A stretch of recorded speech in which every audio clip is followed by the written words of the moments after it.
First and last name, please. Yeah, so my name's Anthony Molina. I'm a sergeant and the public information officer for the Chula Vista Police Department. All right, and then can you tell me what we have for today, sir?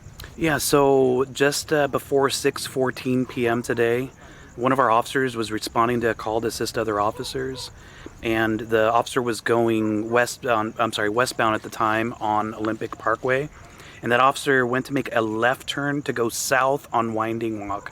And this is when, as the officer was going into the intersection in that left turn, a motorcycle rider was coming eastbound on Olympic Parkway and unfortunately collided into the side of that police car.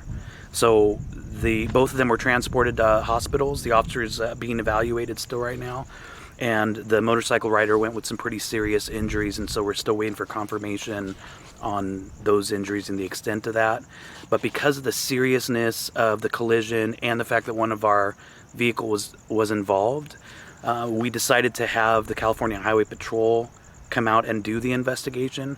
Although it's not an official protocol, a lot of people are familiar with new protocols as related to officer-involved shootings, for example, where we have other agencies come in.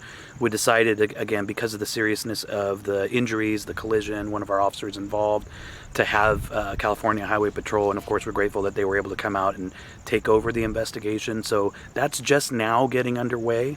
I know that we've been hearing some things kind of floating around already, but we're trying to confirm all that information as far as the intersection lights, all that stuff.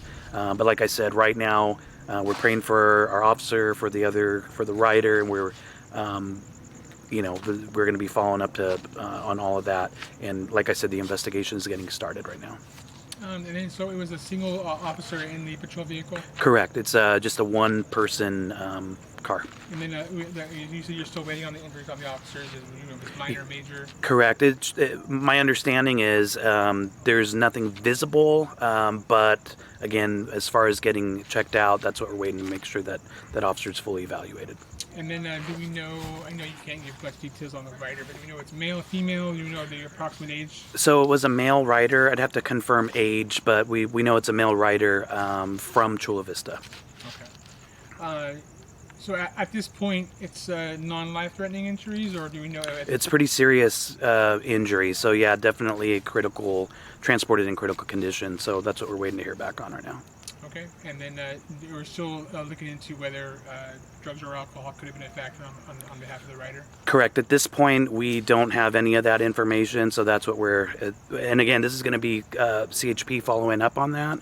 So we're going to be staying close with them as far as what's going on with that, but they will be taking over the investigation at this time. Right. And then just again, you might have mentioned it, the time of the incident when that came out again? So the officer actually put the initial indication out at 6:14 p.m. And the officer, you said, was they responding to a call? Were they using lights and sirens? So that's what we're going to be looking into, and that's what the Highway Patrol will be following up and confirming. Okay.